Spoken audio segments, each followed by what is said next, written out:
Hello, good morning students. Today's topic is treatment of retirement benefits. Treatment of retirement benefits.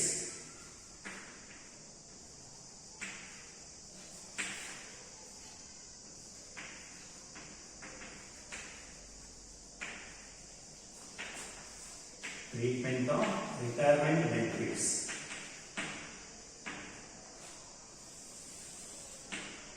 See, when an employee retires from service or when an employee leaves a job and joins the other job or when an employee is retrenched from service, he will get certain special payments. And these special payments are also treated as a salary and they are also taxable. But these special payments received by an employee are exempted from taxation under different sections of the Indian Income Tax Act. In this class, let us see what are the various retirement benefits that an employee receives from his employer and how these are exempted under different sections of the Indian Income Tax Act. The various different forms of salary are also called are retirement benefit. The various retirement benefits that are received by an employee are: number one, death cum retirement gratuity. Death cum retirement gratuity. Death cum retirement gratuity, which is simply called gratuity. So this is under section 10 subsection 10 means the provisions applicable to death cum retirement gratuity are given under section 10 subsection 10.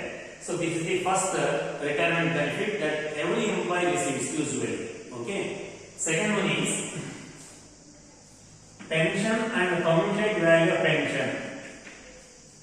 Pension and commuted value of pension. Pension and commuted value of pension. So the provisions are covered under section 10 subsection 10A. And the third one is earned leave salary.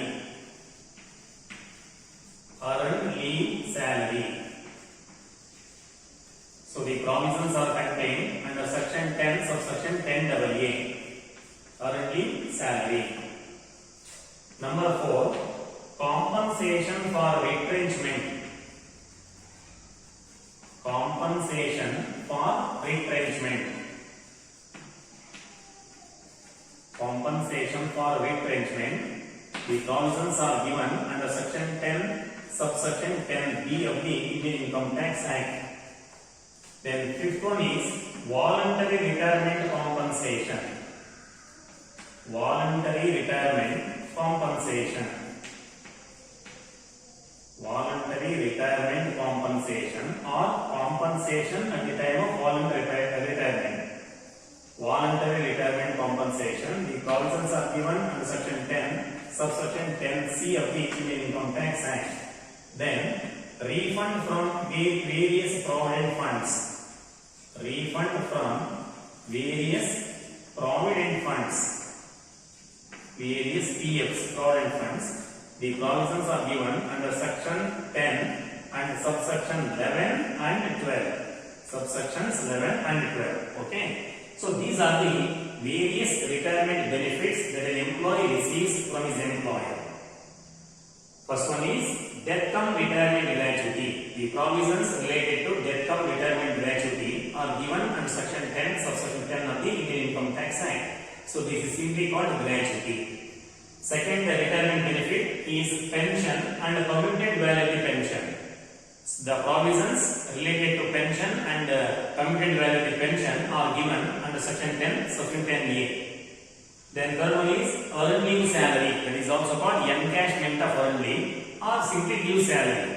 So encashment of earned leave or earned leave salary is given. Provisions are given under section 10 subsection 10AA. Then compensation on retrenchment. Compensation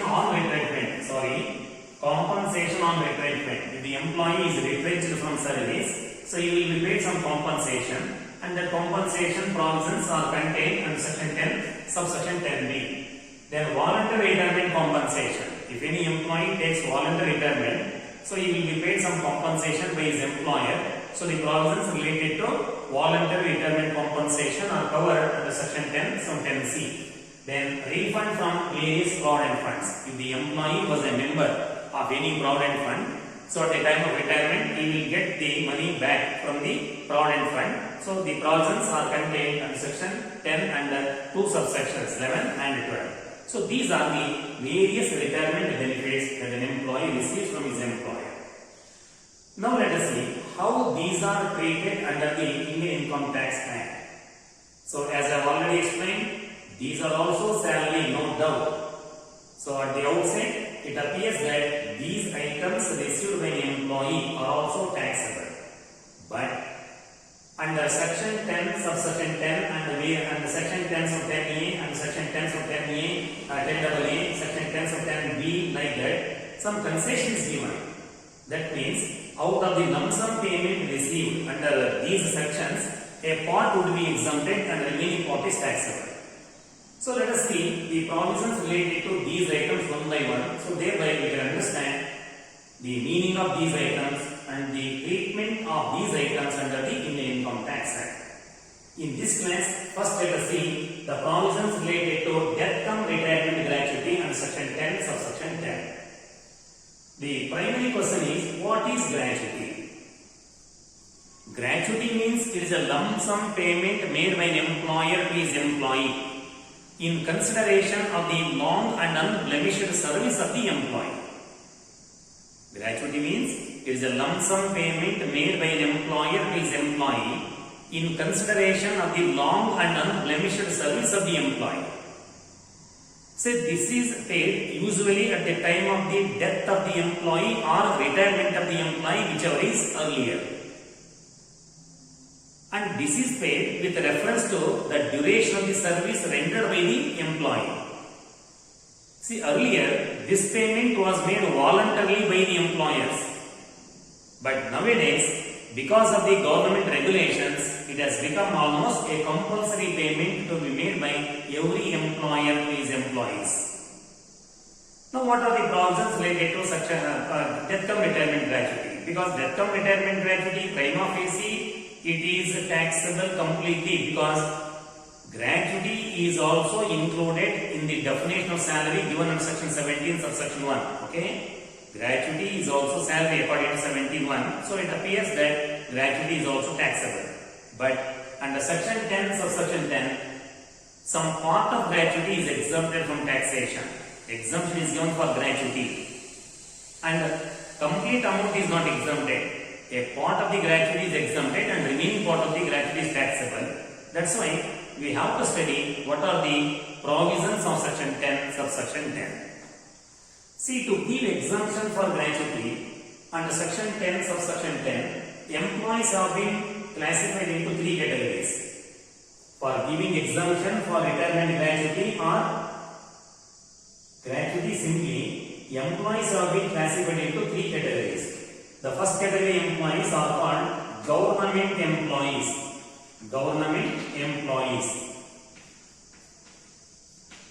Second category, they are called non-government employees. Non-government employees. Covered by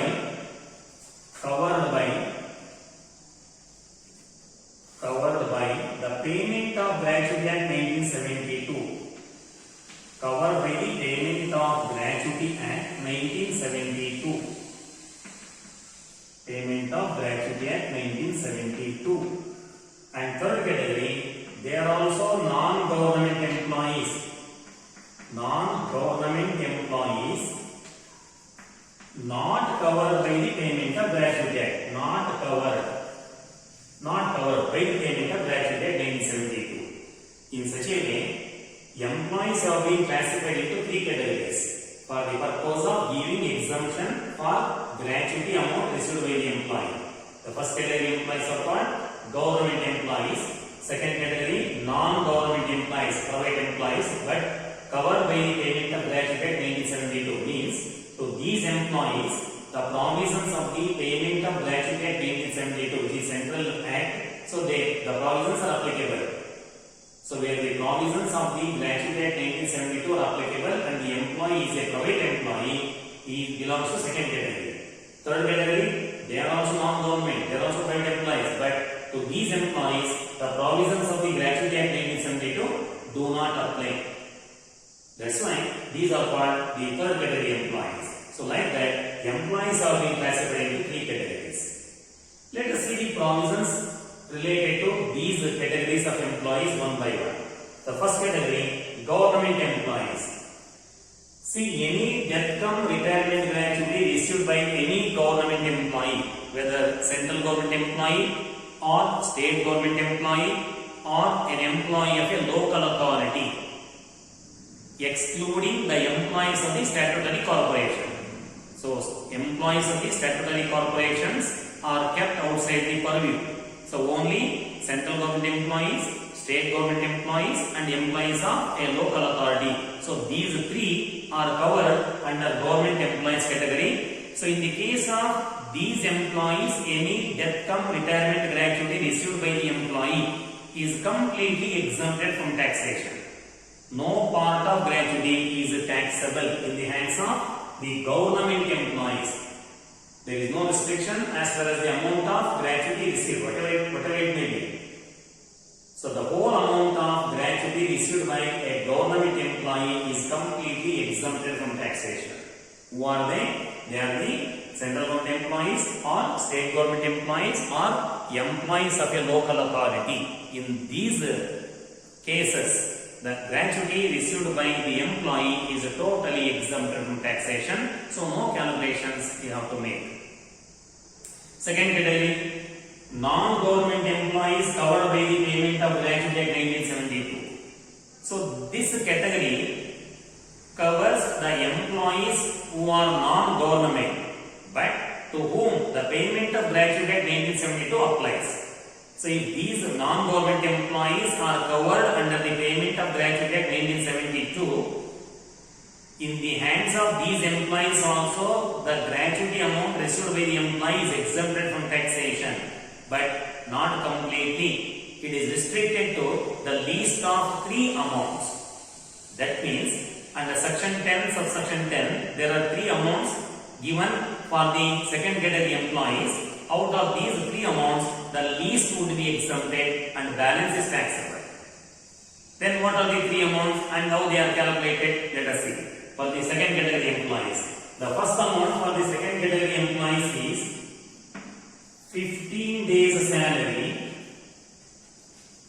15 days salary based on salary loss drawn. Based on salary loss drawn for every completed year of service. For every completed year of service. For every completed year of service. And a part thereof. And a part thereof in excess of 6 months. And a part thereof in excess of 6 months. This is the first amount. Or second one, actual amount of gratuity received. Actual amount of gratuity received. Actual amount of gratuity received. Or third one is maximum of,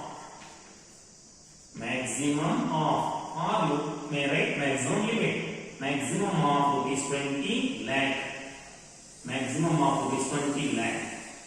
See, out of these three, the least would be exempted and balance is taxable for the second category employees called non-government employees covered by the Payment of Gratuity Act 1972.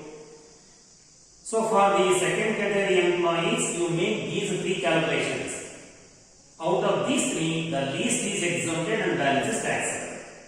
What are these? 15 days salary based on salary loss drawn for every completed year of service and a part thereof in excess of 6 months. So that means 15 days salary of the employee should be multiplied by the number of years served by the employee simply.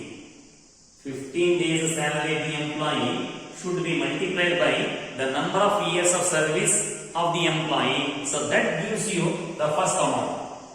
And how this 15 days salary is calculated? And what is salary? What is salary? That is also important. So to calculate 15 days salary, a formula is given.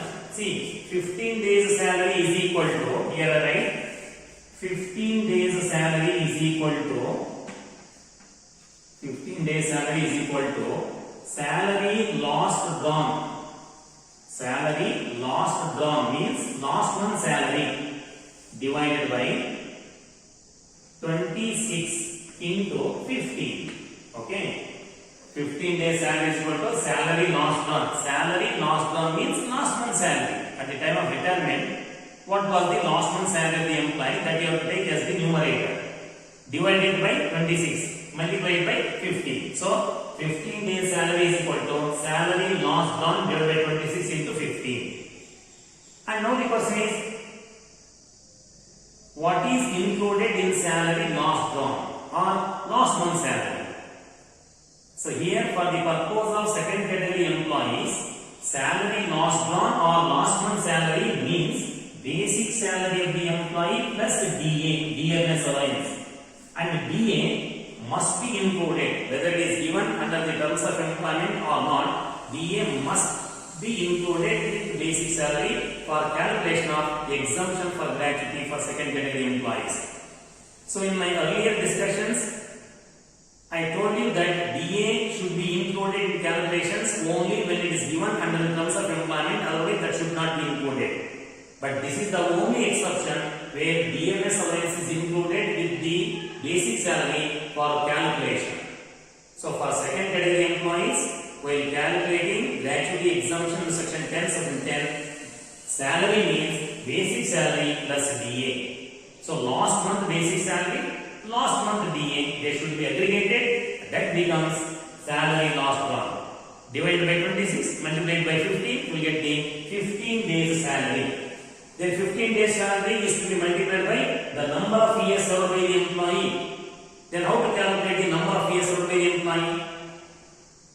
Every completed year of service means service for a complete 1 year. And also, if there is a service for part of the year and that service is in excess of 6 months, that should be counted as 1 year. That is why it is stated, for every completed year of service and a part thereof in excess of 6 months. If the employee has served for a part of the year and that part of the year service is more than 6 months, that should be counted as 1 year.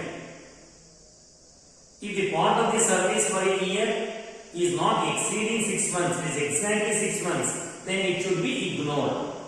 Let me give a few examples to make it very clear. Assume that Mr. X has retired from service and received some gratuity and he belongs to second category. Now we are asked to calculate what is the taxable part or exempted part of the gratuity. And his service is given the problem, for example, as say 29 years, 5 months and 29 days. So the service of Mr. X is 29 years, 5 months and 29 days. For calculation of gratuity exemption, his service must be taken at 29 years only, because part of the year service is only for 5 months and 29 days. When it is only for 5 months and 29 days, it is less than 6 months, that should not be counted. It is not more than 6 months. It should be more than 6 months, then only it can be counted as 1 year. Suppose the service of Mr. X is 29 years and 6 months exactly. So here also his service should be taken as 29 years only, because service for part of the year is exactly 6 months. It is not exceeding 6 months. What is the term used here? What is the term used here? And a part thereof in excess of 6 months. Suppose the service of Mr. X is 29 years, 6 months and 3 days. If the service is for 29 years, 6 months and 3 days, now his service should be taken not as 29, should be taken as 30 years. 30 years because the service of part of the year is exceeding 6 months. In such a way, you have to calculate the service of the employee. Now let us see the first amount once again. What is the first amount? 15 days salary based on salary lost on for every completed year of service and a part thereof in excess of 6 months. That simply means 15 days salary the employee should be multiplied by the number of years served by the employee. And while calculating 15 days salary, you make use of this formula given under section 10 section 10. 15 days salary is equal to what? 15 days salary is equal to salary lost on into 15 divided by 26. Then what is salary? Salary means basic salary plus DA. DA should be included irrespective of the fact whether it is given under terms of employment or not. That should be included. Then how to calculate service? While calculating service, if the service was for a part of the year and that service exceeds 6 months, then that can be counted as one completed year. I have given some examples. So in such a way, you have to compute the first one. Second, this is very easy. It will be given in your problem. What actually is issued by the employer's gratuity, that would be stated in the problem, you take it. So actual amount of gratuity received which is given in the problem. The third one is maximum amount that you have to keep in mind is 20 lakh for this assessment year 2021. Maximum 20 lakh, not more than 20 lakh. You make a list of these three, the least out of these three, the least is exempted and the balance of the gratuity is taxable in the hands of the second category employee. So this is how the exemption for gratuity is calculated for second category employees. ನೋಡಿ retirement benefits ಅಂತ ಇದೆ. ಈ retirement benefit ಹೆಂಗ್ treat ಮಾಡಬೇಕು employees ಕೈನಲ್ಲಿ ಅಂತಕ್ಕಂಥದ್ದು ಇವತ್ತಿನ topic. ನೋಡಿ ಒಬ್ಬ ಎಂಪ್ಲಾಯಿ ತನ್ನ ಸರ್ವಿಸ್ ನಿಂದ ರಿಟೈರ್ಡ್ ಆಗ್ತಾನಲ್ಲ ಅಥವಾ ಸರ್ವಿಸ್ ಅನ್ನ ಬಿಟ್ಟು ಇನ್ನೊಂದು ಜಾಬ್ ಅನ್ನ ಸೇರ್ಕೊಳ್ತಾನಲ್ಲ ಅಥವಾ ಅವನನ್ನ ಸರ್ವಿಸ್ ನಿಂದ ಕಿತ್ ಆಗ್ತಾರಲ್ಲ ರಿಟ್ರೆಂಚ್ ಮಾಡ್ತಾರಲ್ಲ ಅವಾಗ ಕೆಲವು ಸ್ಪೆಷಲ್ ಪೇಮೆಂಟ್ ಬರ್ತವೆ. ಆ ಸ್ಪೆಷಲ್ ಪೇಮೆಂಟ್ ಗಳನ್ನ ನಾವು ರಿಟೈರ್ಮೆಂಟ್ ಬೆನಿಫಿಟ್ಸ್ ಅಂತ ಕರೀತೀವಿ ಅಥವಾ ಡಿಫರೆಂಟ್ ಫಾರ್ಮ್ಸ್ ಆಫ್ ಸ್ಯಾಲರಿ ಅಂತ ಕೂಡ ಕರೀಬಹುದು. ಹಾಗೆ ಒಬ್ಬ ಎಂಪ್ಲಾಯಿ ರಿಟೈರ್ಮೆಂಟ್ ಆಗುವಂತ ಸಂದರ್ಭದಲ್ಲಿ ಅಥವಾ ಅವನ ಕೆಲಸ ಬಿಟ್ಟು ಬೇರೆ ಕಡೆ ಹೋಗುವಂತ ಸಂದರ್ಭದಲ್ಲಿ ಅಥವಾ ಅವನ ಕೆಲಸ ಕಿತ್ತ ಆಗುವಂತ ಸಂದರ್ಭದಲ್ಲಿ ಏನೇನು ವಿಷಯಕ್ಕೆ ಬರುವಂತ ಪೇಮೆಂಟ್ ಬರುತ್ತೆ ಎಂಪ್ಲಾಯಿ ಅಂತ ಹೇಳಿದ್ರೆ ಇಷ್ಟೆಲ್ಲ ಬರುತ್ತೆ. ಮೊದಲನೇದು ಡೆತ್ ಕಮ್ ರಿಟೈರ್ಮೆಂಟ್ ಗ್ರಾಚ್ಯುಟಿ ಅಂತ ಕರೀತೀವಿ. ಅದರ ಸರಳವಾಗಿ ಗ್ರಾಚ್ಯುಟಿ ಅನ್ಬಹುದು. ಗ್ರಾಚ್ಯುಟಿಗೆ ಸಂಬಂಧಪಟ್ಟಂತ ಪ್ರಾವಿಷನ್ಸ್ ಸೆಕ್ಷನ್ 10 ಸಬ್ ಸೆಕ್ಷನ್ 10 ನಲ್ಲಿ ಇದಾವೆ. ನಂತರ ನಾನು ಹೇಳ್ತೇನೆ. ಎರಡನೇದು pension and community value pension ಅಂತ ಬರುತ್ತೆ. ಸೆಕ್ಷನ್ 10 ಸಬ್ 10 ನಲ್ಲಿ ಅದಕ್ಕೆ ಸಂಬಂಧಪಟ್ಟಂತ ಪ್ರಾವಿಷನ್ಸ್ ಇದಾವೆ. ಮೂರನೇದು ಅರ್ನಿಂಗ್ ಸ್ಯಾಲರಿ ಅಂತ ಬರುತ್ತೆ. ಸೆಕ್ಷನ್ 10 ಸೆಕ್ಷನ್ 10 ನಲ್ಲಿ ಅದರ ಪ್ರಾವಿಷನ್ಸ್ ಇದಾವೆ. ನಾಲ್ಕನೇದು ಕಾಂಪನ್ಸೇಷನ್ ಆನ್ ರಿಟೈರ್ಮೆಂಟ್ ಅಂತ ಇದೆ. ಸಾರಿ ರಿಟ್ರೆಂಚ್ಮೆಂಟ್. ಕಾಂಪನ್ಸೇಷನ್ ಆನ್ ರಿಟ್ರೆಂಚ್ಮೆಂಟ್ ಅಂತ ಇದೆ. ಅದು ಪ್ರಾವಿಷನ್ಸ್ ಸೆಕ್ಷನ್ 10 ಸಬ್ 10 ನಲ್ಲಿ ಇದೆ. Then voluntary retirement compensation. Employee voluntary retirement ತಗೊಂಡ್ರೆ ಅವನಿಗೆ ಒಂದಷ್ಟು ಕಾಂಪನ್ಸೇಷನ್ ಬರುತ್ತೆ ಎಂಪ್ಲಾಯಿಯಿಂದ. ಅದಕ್ಕೆ ಸಂಬಂಧಪಟ್ಟ ಪ್ರಾವಿಷನ್ಸ್ ಸೆಕ್ಷನ್ 10 ಸಬ್ 10 ನಲ್ಲಿ ಇದೆ. Then refund from various provident funds. Employee ಇಷ್ಟು ವರ್ಷ ಕೆಲಸ ಮಾಡಿ ರಿಟೈರ್ಡ್ ಆಗ್ತಾನಲ್ಲ ಅವನೇನಾದ್ರು ಪ್ರಾವಿಡೆಂಟ್ ಫಂಡ್ ಅಲ್ಲಿ ಮೆಂಬರ್ ಆಗಿ ಪ್ರಾವಿಡೆಂಟ್ ಫಂಡ್ ಗೆ ಕಾಂಟ್ರಿಬ್ಯೂಷನ್ ಕೊಟ್ಟಿದ್ರೆ ಆ ಪ್ರಾವಿಡೆಂಟ್ ಫಂಡ್ ಇಂದ ಹಣ ವಾಪಸ್ ಬರುತ್ತೆ, ರೀಫಂಡ್ ಬರುತ್ತೆ. ಅದಕ್ಕೆ ಸಂಬಂಧಪಟ್ಟಂತೆ ಪ್ರಾವಿಷನ್ಸ್ ಸೆಕ್ಷನ್ 10 ಮತ್ತೆ ಎರಡು ಸಬ್ ಸೆಕ್ಷನ್ಸ್ ಇದೆ 11 and 12 ಅಲ್ಲಿ ಹೇಳ್ತಾರೆ. ಸೊ ಇಷ್ಟು ಸ್ಪೆಷಲ್ ಪೇಮೆಂಟ್ಗಳು ಅಥವಾ ರಿಟೈರ್ಮೆಂಟ್ ಬೆನಿಫಿಟ್ಗಳು ಅಥವಾ ಡಿಫರೆಂಟ್ ಫಾರ್ಮ್ಸ್ ಆಫ್ ಸ್ಯಾಲರಿ ಬರುತ್ತೆ. ಇವು ಎಲ್ಲವೂ ಕೂಡ ಸ್ಯಾಲರಿನೇ. ಯಾಕೆಂದ್ರೆ ಸೆಕ್ಷನ್ 17 ನಲ್ಲಿ ನಾನು ಸ್ಯಾಲರಿ ಡೆಫಿನೇಷನ್ ಕೊಟ್ಟಿನಲ್ಲ ಅಲ್ಲಿ ಈ ಎಲ್ಲಾ ಐಟಮ್ಗಳು ಕೂಡ ಇನ್ಕ್ಲೂಡ್ ಆಗಿದಾವೆ. ಅದು ಇನ್ಕ್ಲೂಸಿವ್ ಡೆಫಿನೇಷನ್. ಹಾಗಾಗಿ ಇವು ಸ್ಯಾಲರಿನೇ. ಇವಕ್ಕೂ ಕೂಡ ಟ್ಯಾಕ್ಸ್ ಕಟ್ಟಬೇಕು ಎಂಪ್ಲಾಯಿ ರಿಟೈರ್ಮೆಂಟ್ ಆದಾಗ, ಏನು ಅನುಮಾನ ಬೇಕಾಗಿಲ್ಲ. ಆದ್ರೆ ಇವು ಲಂಸಮ್ ಪೇಮೆಂಟ್ ಆಗಿರೋದ್ರಿಂದ ಕಾನೂನು ಇವರಿಗೆ ಒಂದಷ್ಟು ವಿನಾಯಿತಿ ಕೊಡುತ್ತೆ. ಈ ಪೇಮೆಂಟ್ಗಳಿಗೆ ಮಿಕ್ಕಿದ್ದು ಟ್ಯಾಕ್ಸ್ ಕಟ್ಟಬೇಕಾಗುತ್ತೆ. ಆದ್ರೆ ಈ ತರ ರಿಟೈರ್ಮೆಂಟ್ ಬೆನಿಫಿಟ್ಗಳಿಗೆ ಏನೇನು ವಿನಾಯಿತಿ ಇದೆ, ಎಷ್ಟು ಟ್ಯಾಕ್ಸ್ ಕಟ್ಟಬೇಕಾಗುತ್ತೆ ಒಂದೊಂದೇ ಈ ಕ್ಲಾಸ್ನಲ್ಲಿ ಕಲಿಸ್ತಾ ಹೋಗ್ತಾನೆ. ಮೊದಲನೇದು ಡೆತ್ ಕಮ್ ರಿಟೈರ್ಮೆಂಟ್ ಗ್ರಾಚ್ಯುಟಿ ಅಂತ ಇದೆ. So death come retirement gratuity gratuity ಅಂದ್ರೆ ಏನು, ಆ ಗ್ರಾಚ್ಯುಟಿ ಏನು ಎಕ್ಸಾಮ್ ಕೊಡ್ತಾರೆ ಎಲ್ಲ ವಿಚಾರಗಳನ್ನ ಇಂಗ್ಲಿಷ್ ಅಲ್ಲಿ ಹೇಳಿದ್ದೀನಿ. ನೆಕ್ಸ್ಟ್ ಕ್ಲಾಸ್ ನಲ್ಲಿ ಅವನ ಮತ್ತೊಮ್ಮೆ ನಿಮಗೆ ಕನ್ನಡದಲ್ಲಿ ಹೇಳಿ ಅದನ್ನು ನಿಮ್ಮ ಮನವರಿಕೆ ಮಾಡಿಕೊಟ್ಟು ನಾನು ಬೇಕಿರೋದಕ್ಕೊಂದು ಎಕ್ಸಾಂಪಲ್ ಮಾಡ್ಕೊಡ್ತೇನೆ. ಅಲ್ಲಿವರೆಗೆ ಇಷ್ಟ.